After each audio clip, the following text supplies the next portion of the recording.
আসলে মেয়েদের জীবনটা বড়ই অদ্ভুত। মেনে নিতে নিতে আর মানিয়ে চলতে চলতে জীবন শেষ। সবাই বলে মেয়েদের কোনো বাড়ি হয় না, কিন্তু আসল কথা হলো তাদের ছাড়া কিন্তু কোনো বাড়িই সম্পূর্ণ হয় না। মেয়েদের জীবনটা সত্যি অনেক কষ্টের। তাদের সেই বাড়িতে জায়গা হয় না যে বাড়িতে তারা জন্মায়। মেয়েদের বাবার বাড়ি হয়, শ্বশুর বাড়ি হয়, কিন্তু নিজের বাড়িটাই হয় না। সব কিছুর পরেও মেয়েরা অনেক বেশি ভালোবাসতে পারে। তার একমাত্র প্রমাণ হলো মা। ভালোবাসা দিয়ে নিজের সংসারটাকে আগলে রাখে খুব যত্ন করে মেয়েরা। Hello my lovely viewers, welcome back to my channel Sathi's diary. I hope সবাই ভীষণ ভালো আছো, আমিও ভীষণ ভালো আছি তোমাদের ভালোবাসায়। যেহেতু আমার নতুন চ্যানেল, আশা করছি তোমরা সবাই আমার পাশে থাকবে এবং সাপোর্ট করবে। তো আজকে সকাল সকাল কিন্তু ঘুম থেকে উঠে পড়েছি। তো সকালবেলা প্রথমে ঘুম থেকে উঠে কী কাজ বলো তো? আমি তো সকালবেলা প্রথমে ঘুম থেকে উঠে আগে বেডটা ক্লিন করে তারপরে সুন্দর করে গুছিয়ে নেই, তারপরে চলে যাই আমি আমার বারান্দায়। তো বারান্দায় আমার অল্প কিছু গাছ রয়েছে। তো গাছের যত্ন না করলে কি আর হয়? গাছের যত্ন করতে তো আমার বেশ ভালো লাগে, আর গাছ লাগাতেও বেশ ভালো লাগে। যেহেতু ভাড়া বাসায় থাকি, তাই ইচ্ছে করলেও আর অনেক গাছ লাগাতে পারি না, তাই বারান্দায় অল্প পরিমাণে গাছ রেখেছি। তো বারান্দায় এসে দেখো আমি গাছে জল দিয়ে নিচ্ছি। গাছের যত্ন করতে আমার বেশ ভালো লাগে, গাছের সাথে কথা বলতেও বেশ ভালো লাগে, বারান্দায় এসে গাছের দিকে তাকিয়ে থাকতেও বেশ ভালো লাগে। গাছ কেন জানি আমার খুব পছন্দ। প্রকৃতি কে না পছন্দ করে বলো? সবাই তো প্রকৃতি পছন্দ করে, আর আমি তো প্রকৃতির মাঝে মিশে যেতে খুব পছন্দ করি। আমার বেশ ভালো লাগে গাছ। বাসায় অনেক সুন্দর সুন্দর গাছ থাকবে। তো শহরে তো গাছপালা খুব কমই থাকে, মানে আমরা যেহেতু শহরে ভাড়া বাসায় থাকি, তাই আসলে ইচ্ছে করলেও অনেক কিছু সম্ভব না। স্বাদ থাকলেও সাধ্য থাকে না। তো তোমরা কে কোথা থেকে আমার ভিডিওটি দেখছো একটু ছোট্ট কমেন্ট করে জানিয়ে যাবে। তো দেখো আমার বারান্দার গাছগুলো কত সজীব, কত সতেজ। বারান্দায় আমি যখন গাছে জল দিচ্ছিলাম তখন কিন্তু বাইরে অনেক বাতাস ছিল। এত সুন্দর একটা পরিবেশ আর এত সুন্দর একটা আবহাওয়া ছিল সকালবেলার, বেশ ভালোই লাগছিল। তো গাছে জল দেওয়া শেষ করে আমি চলে আসলাম রুমে। তো সকালবেলা উঠেই আমি এই যে চিয়া সিড ভিজিয়ে রেখেছিলাম। তো প্রতিদিন সকালে আমি চিয়া সিড খাই, যেহেতু একটু ডায়েট করছি। তো চিয়া সিড যে ভিজিয়ে রেখেছি, একটু জলের পরিমাণ কম ছিল তাই আর একটু জল দিয়ে নিয়েছি।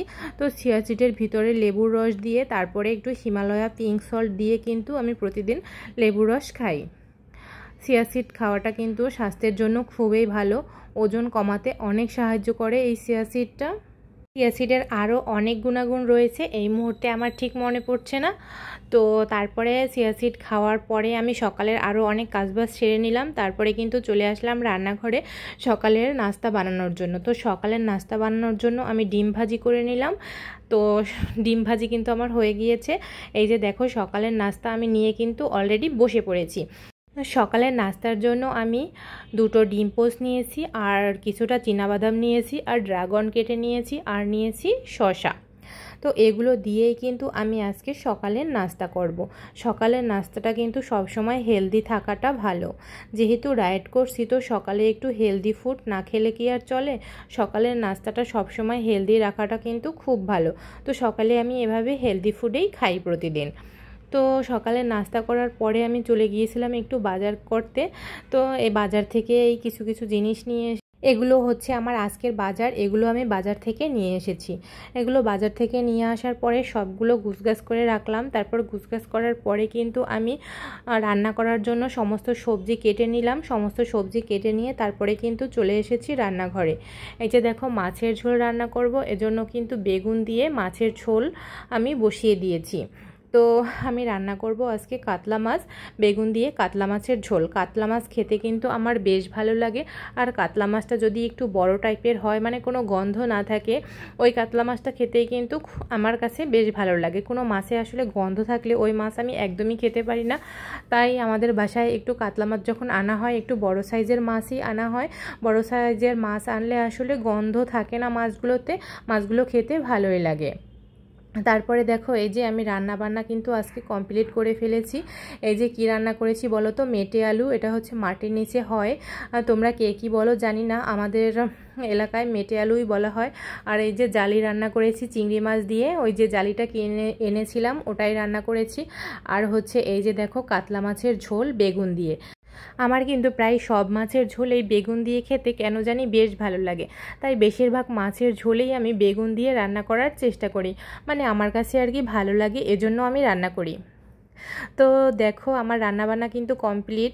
দেখো কত সুন্দর লাগছে খাবারগুলো, আর কত সুন্দর কালার হয়েছে রান্নাগুলোর, দেখে তো আমার এখনই খেতে মন চাইছে। থাক পরেই খাবো, বরঞ্চ আরেকটু কাজ করে নেই। তারপরে দেখো মশলা গুঁড়ো করতে হবে, যেহেতু আমি সব মশলাগুলো ঘরেই গুঁড়ো করি, এজন্য কিন্তু আমি বাজার থেকে কিনে এনে আগে সব মশলাগুলো ধুই, তারপরে ধোয়ার পরে রোদে শুকাই, বা যখন রোদ না থাকে তখন গ্যাসের চুলোর নিচে দিয়ে শুকাই, তারপরে কিন্তু আমি মশলাগুলো গুঁড়ো করে রাখি, তারপরে কিন্তু ওই মশলাগুলো দিয়েই আমি রান্না করি। এখানে দেখো ধনিয়া, জিরা, তারপরে হচ্ছে গরম মশলা, আর হচ্ছে চাট মশলা, তো এই 4 রকমের মশলাই আমি আজকে বানাবো, এজন্য কিন্তু সব কিছু রেডি করে নিয়েছি। এই যে ব্লেন্ডার জার, এই ব্লেন্ডার জারে করে আমি সব মশলাগুলো একে একে গুঁড়ো করে নেব। আমি স্বাস্থ্যসম্মত উপায়ে এভাবেই ঘরে বসে কিন্তু সব মশলা গুঁড়ো করে নিই, তাতে মশলায় কোনো ভেজাল থাকে না, একদম ফ্রেশ মশলা থাকে। তোমরাও সবাই কিন্তু সব মশলা ঘরে এভাবে তৈরি করে নেবে। তো আজকের ভিডিওটি এখানেই শেষ করছি। সবাই ভালো থেকো, সবার সুস্থতা কামনা করছি।